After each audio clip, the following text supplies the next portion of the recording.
share a little more about your background and where your more recent book, Our Symphony of Animals, kind of how that was created? Sure. So I'm a neurologist and a public health specialist. I'm about to start up a new organization called the CEO of a new organization called the Center for Contemporary Sciences, which is a nonprofit which will be launching in May to help replace the use of animals in experimentation with much better testing methods based on human biology. So this is a win-win for animals and humans.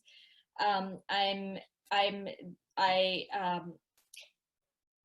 the former deputy director of the Army's Traumatic Brain Injury Program, commander in the Public Health Service Commission Corps, and I'm a fellow of the Oxford Center for Animal Ethics. So that's a very brief background of my professional background. But I've been an animal advocate most of my life, and a lot of that has come about from my early childhood experiences with animals, in particular with my grandparents' dog, Sylvester, who influenced my life in a way that no one else has. And he helped get me through a very troubling time in my childhood, an abusive situation in my childhood. And it was as a child I recognized the link between he was being physically abused and I was being sexually abused at the time. And as a child, the barriers were down, and I saw the connection between what was happening to him and what was happening to me. That abuse is abuse. How we treat one another. It doesn't matter whether you're a dog, a rat, a chicken, a pig, a human being. It doesn't matter. We're all linked. We're all connected. We all are looking for the same things in life, basically. We're all looking for comfort. We're all looking for safety. We're all looking to enjoy our lives as much as possible and experience those joys, the love and companionship that we can find in our lives. That's across the board, across all mammals and many other non-mammals, right? And so that inspired me, that connection that I had with Sylvester inspired me to write Our Symphony with Animals. And as a physician, but also from the background of my personal story, and I look in the book, I explore the many ways in which our relationships with animals impacts our well-being, whether we're talking about physical well-being, emotional well-being, or social well-being. And so I spent 5 years traveling around the country, interviewing other people, looking at all the ways in how we interact with animals, whether it's our companion animals, whether it's animals on factory farms, laboratory animals, animals in the wild, how our relationships with animals impacts our well-being. My hope is with the book is to sort of gently guide people into thinking not only about their companion animals and how much their companion animals may mean to them, but also to start making that connection with other types of animals, people don't normally think about, right? To think about the poor abused mice and rats in laboratories, to think about these pigs and the cows and the chickens and the ducks and turkeys and factory farms. There's really no real difference between those animals and our companion animals. It's very arbitrary who we decide to be our companion, who we decide to be a subject for experimentation, and who we decide to be something that we carve on our dinner table.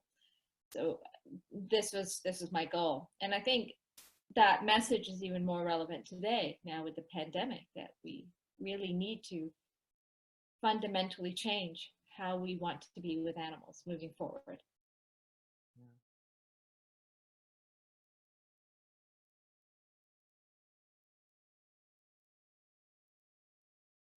And so I want to kind of get back to this press release that came out last month, where you said, by creating distressed and sick animals, we are harming ourselves. Can you elaborate on what you meant by that? Okay, so 3/4 of emerging infectious diseases are coming from other animals. And by emerging, we're talking about either new infectious diseases, new viruses we've never seen before, or infectious diseases that may be occurring in places where it never has occurred before. That part of the emergence is not quite so related to animals as much, but overall, in general, 3/4 of emerging infectious diseases are coming from other animals. These are zoonotic diseases, viruses, for example, that are jumping from one species onto humans. Zoonotic also means the reverse. We can transfer infections onto other species as well.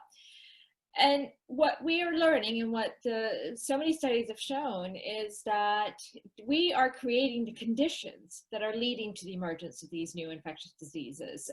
So this either through the wildlife trade, in which we capture animals from the wild or we breed them in captivity.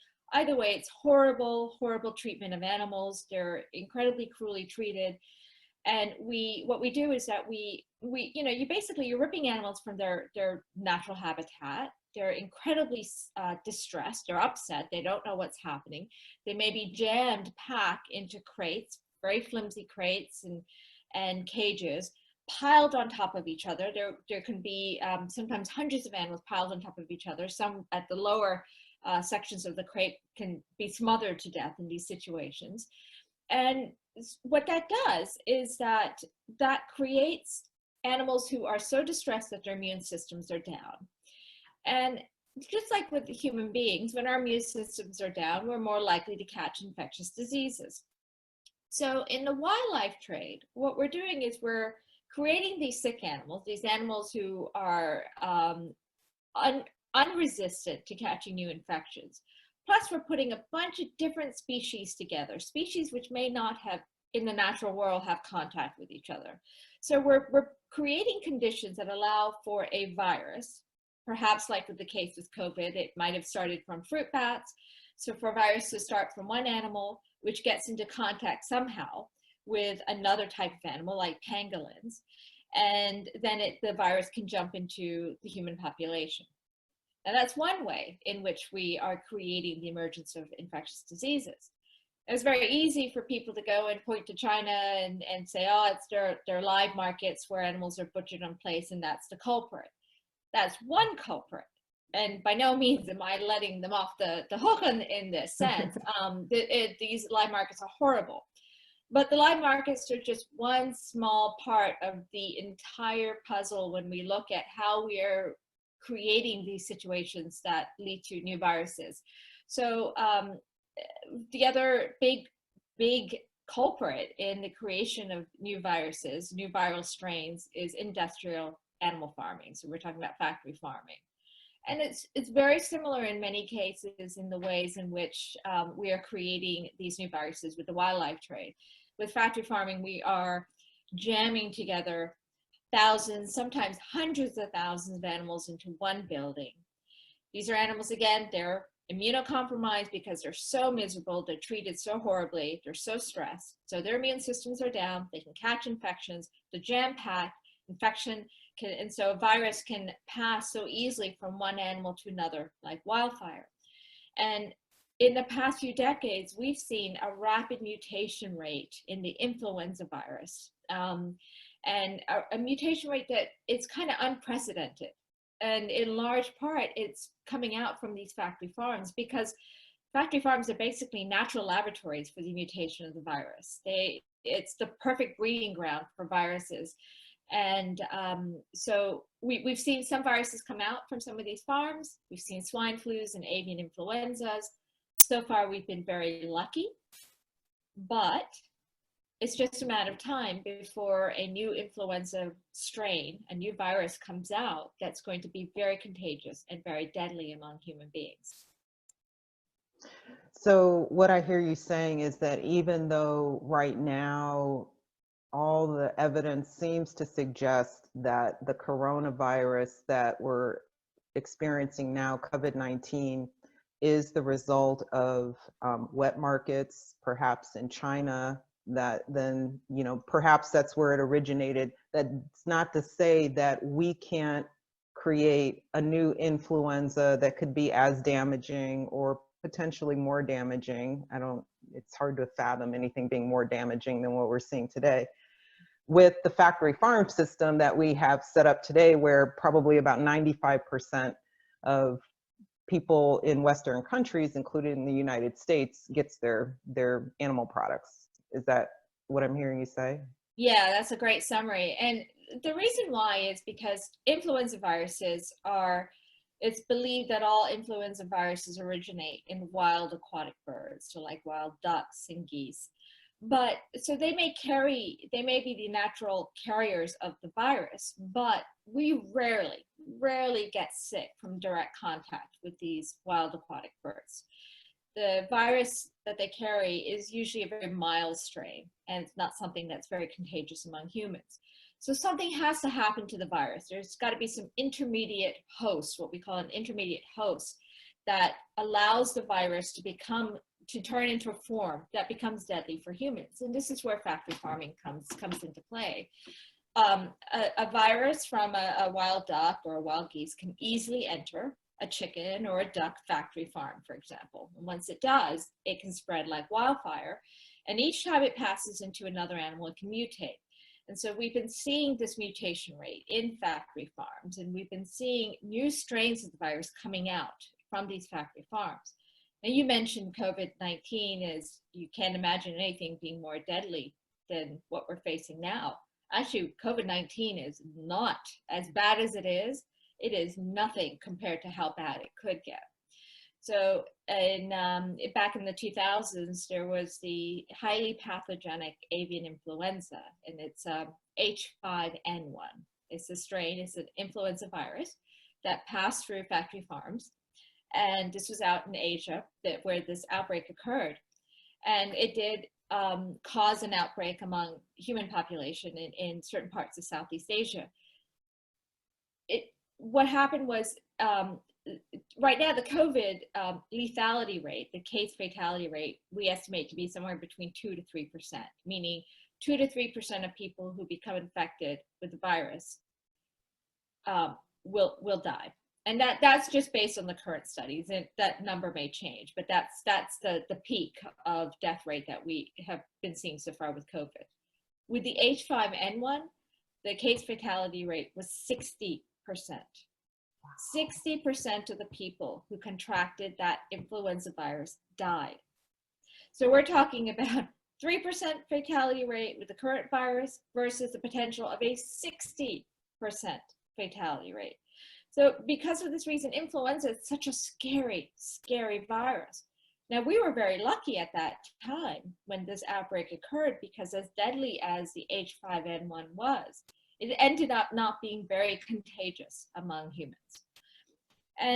But then in 2009, we saw a swine flu come out, H1N1, which ended up being very contagious among humans. And it caused several 100,000 people to die. It was not a small thing by any means.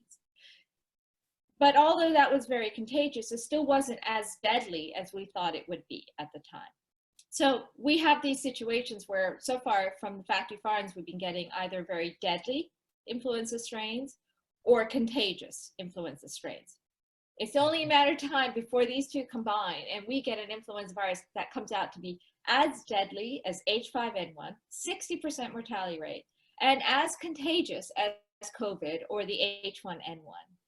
And so it's incredibly important that we stop just looking over there for all the causes and all the blames. We have to take a hard look at how we are creating these situations that can lead to the emergence of new viruses. So that brings me to my next question. What can we do? Like, for people who are watching this or listening to this, what can we as individuals do? Well, one thing is that we need to put pressure on our public health systems, our public health agencies. You know, now there's a call for eliminating these live markets, and that's a good step, but it's a little too late. We knew about these live markets back in 2003 when the SARS outbreak occurred. And why are they just bringing this up now? And so our public health agencies in many ways have failed us. They did not take these threats seriously. And even today, they're still only focused on the live markets. They are turning a blind eye to what we're doing in our own backyards, to what we're doing in our own country, which is animal agriculture, factory farming. So there's got to be pressure placed. We need more op-eds. We need to tell our public health agencies they have to be held accountable for in some ways for having turned a blind eye to the emergence of these new viruses. The other thing we can do is we don't have to wait for other people to do the right thing. I mean, there's one thing that each of us can do, which is really so simple, and it's so good for us as well, is basically cut out eating animals. Just change what's on your plate of food. Change your food from meat, eggs, and dairy to vegan foods, and it's delicious. You'll be better off. You have a lower risk of stroke and heart disease and cancers, which, by the way, increase the risk of severity of the infectious diseases like COVID. So you're minimizing your risk of having a severe infectious disease by being healthier overall with a vegan diet. It's far better for the planet. We know that climate change is incredibly destructive, and that is also contributing to the emergence of new viruses. And by minimizing our impact on the climate, by being a vegan, we will also help minimize the emergence of infectious diseases through other pathways. And of course, we are helping to prevent the next pandemic by doing so. And so there's so many good reasons. And I didn't even mention the fact that you're being so much kinder to animals. And all what's happening now has to be a wake-up call for us. We cannot continue in the way we have as a species and continue to think that this planet is ours to own, it's ours to abuse how we want, and all the other creatures on this planet are ours to abuse how we want. We have to have a fundamental shift in how we think about how we are connected with all other life forms on this planet, and in particular with other animals on this planet. Those are great points. I want to dive in a little bit deeper to one thing you mentioned. You said that climate change increases our exposure to more infectious diseases. Can you maybe expand on that a little more? Sure. So this is particularly the case with mosquito-borne viruses. So climate change, it causes local ecological changes in different areas. And what we're seeing is that like the clearing of land, right? So we're clearing a lot of land to make room for the human population and for factory farming as well, either directly or indirectly through the production of feed crops. It's one of the major reasons why we are clearing our land in the Amazonian forest and so on. By clearing the land and by warming the weather, basically we're creating conditions that are ideal for mosquitoes to breed, because cleared land collects rainwater better than forested land. And so rainwater are great breeding grounds for mosquitoes. And so just in that sense, we are creating conditions that make it easier for mosquitoes to breed, and bring us into closer contact with these mosquitoes as well, which may be carrying different viruses like the Zika virus, which we saw a few years back, which was a big problem a few years back. That's one way in which climate change is affecting the emergence of new viruses.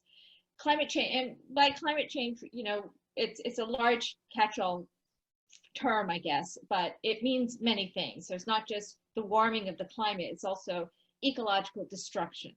And by disrupting ecosystems, disrupting animals' natural habitats, clearing the forest, clearing the land, and bringing human populations in closer contact to other animals, we are also making it much easier for viruses that we may never have encountered before to jump from an animal into the human population. Mm-hmm. And this is how we got HIV. This is how we got Ebola. This is how we got SARS, severe acute respiratory syndrome. This is how we got MERS, Middle East respiratory syndrome. This is how we got the NIPA, N-I-P-A-H virus. This is how we're getting a lot of viruses, is by either through the wildlife trade, through industrial animal farming, or through encroachment upon animal populations and the wild populations out there.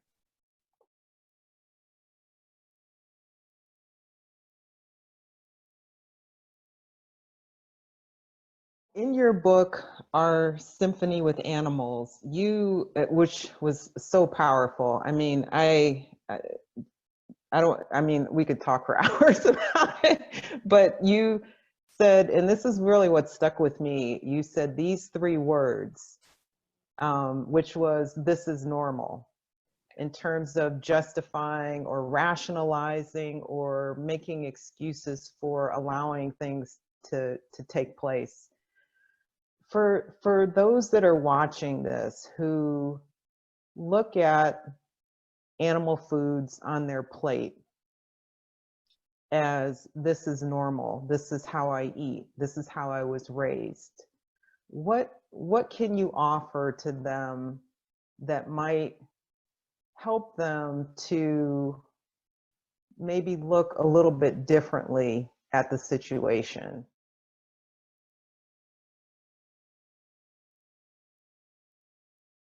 So how we currently treat animals, how we currently abuse animals, that's the normal now. It didn't have to be the normal. Our species could have gone into a different direction. We could have been a far kinder, gentler species in so many ways. But now that's not the case.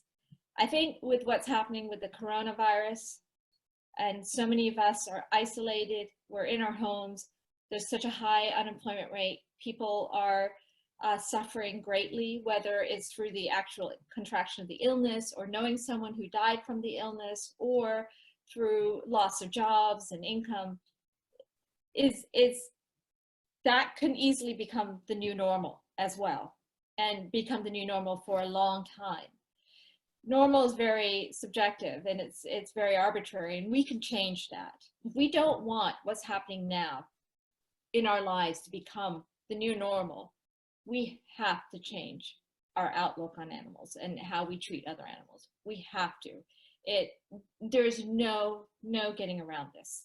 We are going to see more viruses emerging from other animals at a faster and faster rate.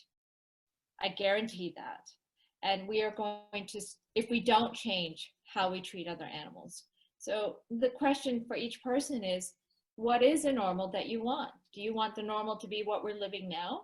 High unemployment rate, high rates of depression and anxiety, which I guarantee are starting to occur and will continue to increase. High rates of illnesses, people scared, people in seclusion in their own homes.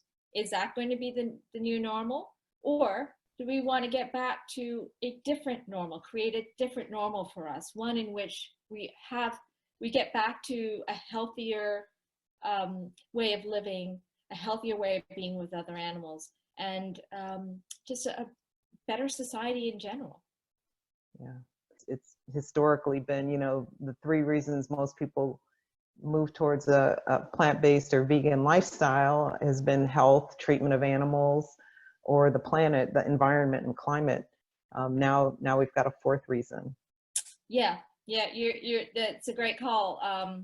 It's an unfortunate thing, but yeah, it's the fourth reason. And yeah, we tend not to take things seriously until something happens to us, right? Until something affects us. As bad as this coronavirus situation is, I am hoping that this will cause a lot of people to wake up and start questioning how we want to be with animals moving forward. Do you see a role in politics in terms of, when I look at the people who are giving COVID updates, and I know they're kind of more focused on the urgency of, the issues now with respect to PPE, with respect to, just flattening the curve and all that. But do you envision any like major political players, whether it's, Governor Cuomo or President Trump or anybody, actually making a connection between animals and kind of the situation that we're in that's affecting the whole world? The cynic in me will say no, because there, how we treat animals, the wildlife trade, animal farming, is big business. And ultimately, unfortunately, our political leaders tend to care more about our economic situation than our health and our well-being in other ways. So I don't see that happening anytime. I don't see our political leaders leading us in this situation in the true form of leadership anytime soon.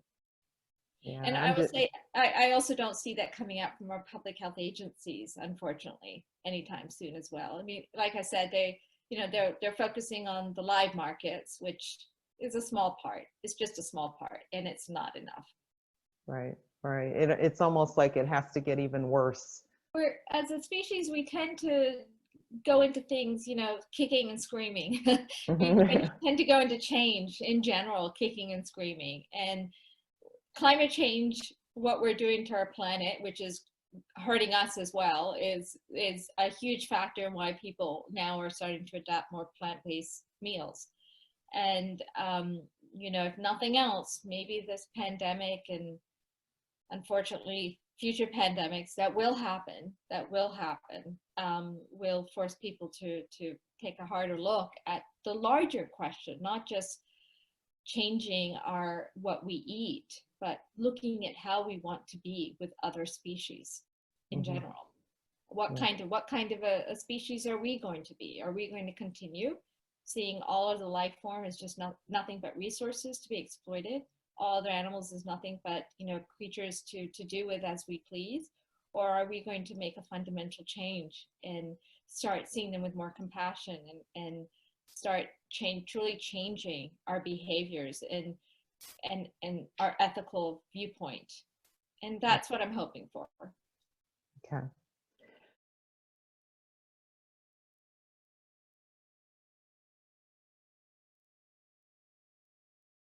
When you talk about what's going on in factory farms and kind of people who, they'll just walk into their Whole Foods or their Walmart or whatever, and they'll get that, package of, chicken breasts and ground meat or whatever for their barbecue.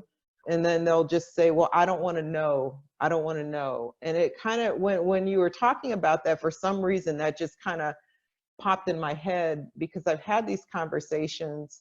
And actually, I've lost some friends in the process, friends, where I would say, well, look at where that comes from. And I'll send a link to some Mercy for Animals clip or something.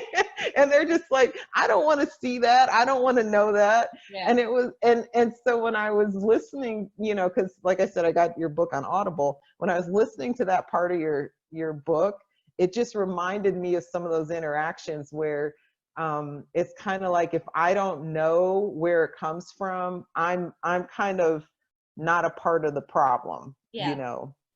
Yeah, I get it on one hand, right? I don't want to look at those videos. I don't want to see what's happening inside these places. And there's a reason why slaughterhouses, factory farms, fur farms, experimental laboratories, there's a reason why all their doors are closed to visitors, right? We're not allowed to go see what's happening because our natural innate empathy for animals will be affronted, and it will, I think there will be a much greater call for the elimination of these industries, these practices, if more people knew what was going on. So no one wants to see what's happening, but we can't, that cannot be an excuse. We cannot use that as an excuse. We cannot stick our heads in the sand. We've been doing that for too long, and look what's happening now. So, my message is, that excuse doesn't exist anymore. You cannot use that anymore. You have to take a hard look. If you care about nothing else but yourself and your children, your family, your parents, the very least you should be doing is taking a look at how we treat other animals as well, because it is impacting us. Yeah.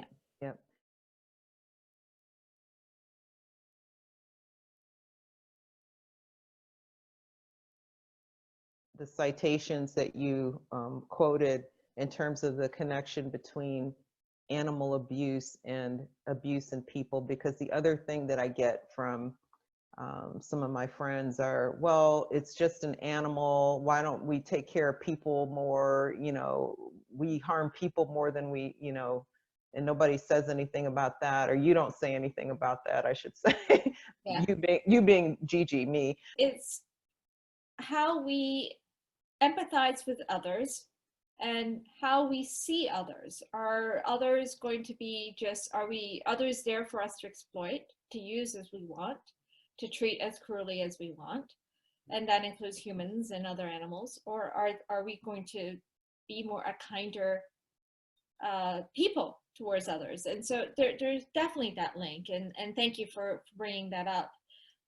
There's just, I can't think of any way, not a single way, in which how we interact with animals somehow plays a role in our own well-being. I just can't think of a single way, whether directly or indirectly, how we view other animals, whether we eat other animals, whether we wear other animals, whether we experiment on other animals, how we see animals living out in the wild, how we see their habitats. I can't think of a single way in all those scenarios, how that isn't going to impact our own well-being. And so I'm so hoping that, if nothing else, this COVID-19 will force more people to really rethink how we want to be with animals. Absolutely. Well, thank you so much. You have been like so incredible. I love the work that you're doing. I love, love, love your book. Oh my God, I'm definitely going to be sharing this with a lot of people. Oh, And thank you so much. yeah, and I appreciate you taking the time out today. And any final comments or closing remarks? You know, it's a Pollyannish term I use. It's very Pollyannish, but it really is very simple, and it's ultimately very true, is what's good for animals is good for us. Yeah, amen, amen. Thank you. You're welcome.